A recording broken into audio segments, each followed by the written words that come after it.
ఇప్పుడు మన తెలుగు సినిమాలు ఇంగ్లీష్లో ఎన్ని రిలీజ్ అవుతున్నాయి, కానీ మిడ్ 90స్లో చిరంజీవి గారు అండ్ భాషా సినిమా డైరెక్ట్ చేసిన సురేష్ కృష్ణ గారు ఏఆర్ రెహమాన్ మ్యూజిక్ డైరెక్షన్లో ఒక ఇంగ్లీష్ సినిమా ప్రీ ప్రొడక్షన్ చేసుకొని ఆగిపోయింది డ్యూ టు సమ్ కాంట్రవర్సీస్ అని మీలో ఎంతమందికి తెలుసు? చాలా మంది చెప్తూ ఉంటారు. నేను చిన్నప్పుడు అనుకునేటోని చిరంజీవి ఫ్యాన్స్ అందరికి కాంపిటీషన్ పెడితే ఫస్ట్ నేనే వస్తా అని.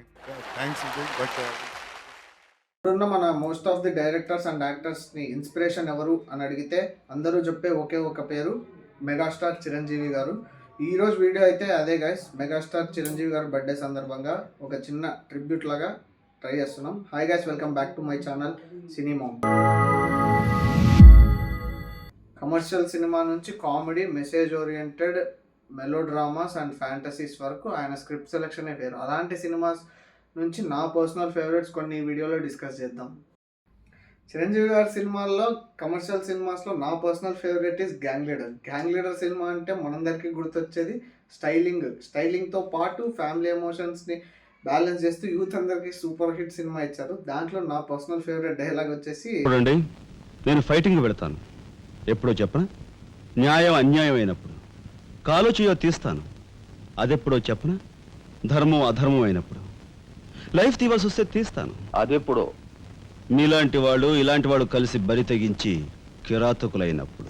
కమింగ్ టు ద నెక్స్ట్, అప్పట్లో ఫ్యాక్షన్ సినిమాలు అంటే ఒక మీటర్లో ఉండేవి, కానీ చిరంజీవి గారు చేసిన ఇంద్రా సినిమాలో మాత్రం ఆయన టచ్తో సినిమాని వేరే లెవెల్కి తీసుకెళ్లారు. ఈ సినిమాలో అందరికీ గుర్తొచ్చే డైలాగ్ ఏంట్రా అంటే, మొక్కే కదా అని పీకేస్తే పీక కోస్తా. కానీ నాకు మాత్రం వాల్మీకి గారు అప్పటి వరకు మూగోడిలాగా యాక్ట్ చేసి, మూగోడు మాట్లాడుతున్నాడు ఏమిటా అని ఆశ్చర్యపోతున్నారా?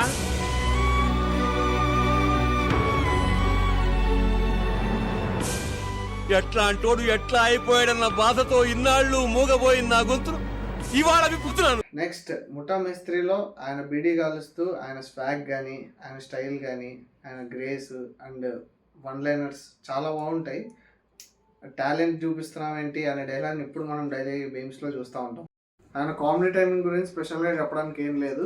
ఇలాంటి సినిమాల గురించి మాట్లాడుకుంటే ఫస్ట్ అండ్ ఫార్మోస్ట్ నాకు గుర్తొచ్చేది అయితే చంటబ్బాయ్. చార్లీ చాప్లిన్ బాడీ లాంగ్వేజ్తో ఇమిటేట్ చేస్తూ మనందరినీ ఆయన బాడీ లాంగ్వేజ్తోనే నవ్విస్తాడు. అండ్ ఈ సినిమా మన జనరేషన్లో బేసిక్గా చాలామంది చూసి ఉండరు.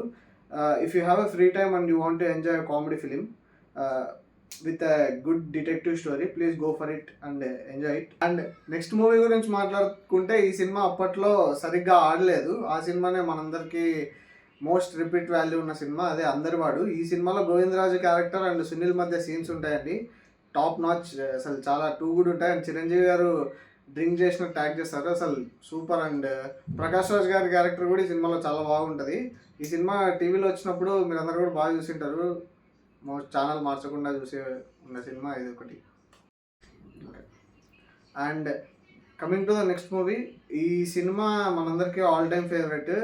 ఈ సినిమా నేను చిన్నప్పుడు చూస్తున్నప్పుడు ఇది ఒరిజినల్ అనుకున్నా, కానీ నాకు తెలిసింది ఏంటంటే ఈ సినిమా మున్నాబాయ్ ఎంబీబీఎస్ రీమేక్. కానీ నాకు ఈ రీమేక్ కంటే ఇదే బాగుంటుంది. సంజయ్ దత్ కూడా చెప్పారు ఏంటంటే, నాకంటే బాగా చిరంజీవి గారే యాక్ట్ చేశారని చెప్పారు. ఈ సినిమాలో కామెడీ టైమింగ్ ఈజ్ సూపర్ ఉంటుంది.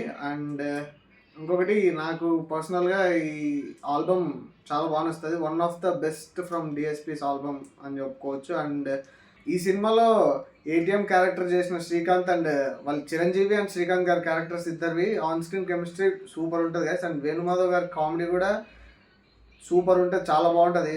ఫ్యాంటసీ సినిమా స్టోరీ సెలెక్షన్స్లో చిరంజీవి గారిది ఒక డిఫరెంట్ స్టైల్ ఉంటుంది. నాకు పర్సనల్గా ఈ సినిమా ఫ్యాంటసీ స్టోరీస్లో Jagadekaveerudu Athiloka Sundari is one of my favourite.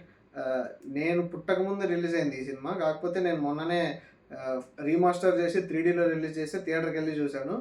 Raghavendra Rao గారి ఫిల్మోగ్రఫీలో నాకు Jagadekaveerudu Athiloka Sundari is one of my favourite. And నేను ఒక మాట చెప్పాలనుకుంటున్నాను ఏంటంటే, ఆయన ఏ టైంలో నిద్రపోయి కలగన్నారో తెలియదు, కానీ ఈ సినిమాని శ్రీదేవి గారిని ఎంత బ్యూటిఫుల్గా చూపించారండి. ఎస్పెషల్లీ అందాలలో ఆ సాంగ్ ఉంటుంది, దాంట్లో అసలు శ్రీదేవి గారిని చూపించడం అనేది అసలు super.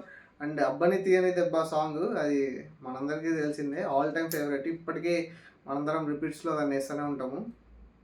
And coming to the next, Anji cinema. ఈ సినిమాని చిరంజీవి గారు అప్పట్లోనే ఒక మంచి విఎఫ్ఎక్స్ సినిమా తీయాలని చెప్పి కోడి రామకృష్ణ గారితో కొలాబ్ అయి తీసిన సినిమా ఇది. ఈ సినిమా విఎఫ్ఎక్స్ని ఇప్పటికి కూడా కొన్ని సినిమాలు బీట్ చేయలేకపోతున్నాయి. అండ్ మనం చూసుకుంటే అవే ఆదిపురుష్, హరిహర వీరమల్లు అండ్ ఆచార్య. ఈ సినిమాలు విఎఫ్ఎక్స్ కూడా అంత బ్యాడ్గా ఉంటాయి చాలా. అండ్ ఈ సినిమాని షూట్ చేసినాక ఒక 5-6 ఇయర్స్ తర్వాత దీని మీద 5-6 ఇయర్స్ విఎఫ్ఎక్స్ మీద స్పెండ్ చేసి మరీ ఈ సినిమాని రిలీజ్ చేశారు. అప్పట్లో డెడికేషన్ అలా ఉండేది మరి. And coming to the next, Punnam Nagu. Chiranjeevi garu career start చేయడమే నెగిటివ్ రోల్స్తో స్టార్ట్ చేశారు, అది మనందరికీ తెలిసిందే. కానీ అవన్నీ ఒక ఎత్తు అయితే ఈ సినిమా పున్నం నాగులో ఆయన చేసిన క్యారెక్టర్ ఒక ఎత్తు. ఎందుకంటే ఈ సినిమాలో ఆయన ఐస్లో ఇంటెన్స్ కానీ ఆయన స్క్రీన్ ప్రెజెన్స్ చాలా బాగుంటుంది. అండ్ ఈ సినిమా గోర్ సినిమాలు బాగా ఇష్టపడే వాళ్ళకి ఇది చాలా మంచి థ్రిల్ ఇచ్చే సినిమా ఇది. అండ్ ప్రతి ఒక్కరూ చూడండి if in case you like a gore films. And Chiranjeevi garu emotional acting గురించి మాట్లాడితే ఫస్ట్ గుర్తొచ్చే సినిమా డాడీ. ఈ సినిమాలో చిరంజీవి గారు ఒక సీన్ ఉంటుందండి. ఏంటంటే ఒక చిన్న పాప చనిపోయినప్పుడు చిరంజీవి గారు పూడ్చిపెట్టడానికి వెళ్ళినప్పుడు చిరంజీవి గారు ఏడుస్తుంటే మనం మోస్ట్ ఎమోషనల్ ఫీల్ అవుతాం. అండ్ ఈ సినిమాలో ఇంకొకటి చెప్పాల్సింది ఏంటంటే అల్లు అర్జున్ గారు ఈ సినిమాలో ఒక చిన్న క్యారెక్టర్ చేశారు. అదే ఒక బాబుకి కాలు పోతాయి కదా యాక్సిడెంట్ అయ్యి, ఆ సీన్లో బాబు వచ్చేసి అల్లు అర్జునే. అండ్ ఈ సినిమాకి పవన్ కళ్యాణ్ గారు కూడా ఒక ఫైట్ కొరియోగ్రఫీ చేశారు. And coming to the next, స్నేహం కోసం సినిమా. ఈ సినిమా చిరంజీవి గారు ప్రైమ్ టైంలో ఉన్నప్పుడు ఈ సినిమా తీశారు. అలాంటి ప్రైమ్ టైంలో ఉన్నప్పుడు ఇలాంటి సినిమాలు తీయాలంటే నిజంగా హ్యాట్స్ ఆఫ్ అని చెప్పాలి చిరంజీవి గారికి. ఎందుకంటే ఈ సినిమాలో చిరంజీవి గారు కాకుండా వేరే ఎవరు చేసినా అంత ఇంపాక్ట్ అనిపించదు. మోస్ట్ ఆఫ్ ద సీన్స్, ఒక సీన్ మీకు ఎక్స్ప్లెయిన్ చేస్తాను. చిరంజీవి గారు డ్యూయల్ రోల్ చేశారు. చిన్న చిరంజీవి వెళ్ళి అన్నం తింటుంటే కిటికీలోంచి చూసి చిరంజీవి గారు ఒక రియాక్షన్ ఇస్తారు. లిటరలీ నాకు ఆ సీన్లో చిరంజీవి గారు యాక్టింగ్ చూస్తే ఎమోషనల్ ఫీల్ అయినా. అండ్ క్లైమాక్స్లో కూడా చిరంజీవి గారు ఫ్రెండ్షిప్ గురించి అంతా చాలా బాగుంటుంది. ఇప్పుడు మనం చూస్తే అంత మంచి ఫ్రెండ్షిప్స్ అయితే ఎవరికి లేవు. ఎందుకంటే ఈ మధ్యకాలంలో మనం చూసుకుంటే చాలామంది ఈగో క్లాషెస్ వల్ల చాలా ఫ్రెండ్షిప్స్ని పోగొట్టుకుంటున్నారు. కుదిరితే ఈ సినిమాను ఒకసారి రీవిజిట్ చేయండి. ఇలాంటి సినిమా ఇచ్చినందుకు చిరంజీవి గారికి అయితే మనం అయితే థ్యాంక్స్ చెప్పుకోవాలి. Thank you so much Chiranjeevi గారు. అండ్ ఇంక ఇట్లా చెప్పుకుంటూ పోతే చిరంజీవి గారు చాలా ఉంటాయండి సినిమాలు. మనందరికీ చాలామంది మూవీ సజెషన్స్లో చెప్పే ఉంటారు ఇలాంటి సినిమాలు. నేను కూడా ఒకసారి మీకు చెప్తాను. ఇవైతే మీరు పోయి ఖచ్చితంగా చూడండి. ఎందుకంటే ఇది మోస్ట్ ఆఫ్ ది మెంబర్స్ అయితే ఈ సినిమాలు చూసిండకపోవచ్చు నాకు తెలిసి, మన జనరేషన్ వాళ్ళు. So please do consider these movies as well. Challenge, Hitler, స్వయం కృషి, రుద్రవీణ, ఖైదీ, మాస్టర్, శుభలేఖ, విజేత అండ్ ఇలాంటి సినిమాలు చాలా ఉంటాయి గైస్. నేనేమైనా మిస్ అంటే కింద కామెంట్స్లో నాకు చెప్పండి, ప్లీజ్ డూ దట్.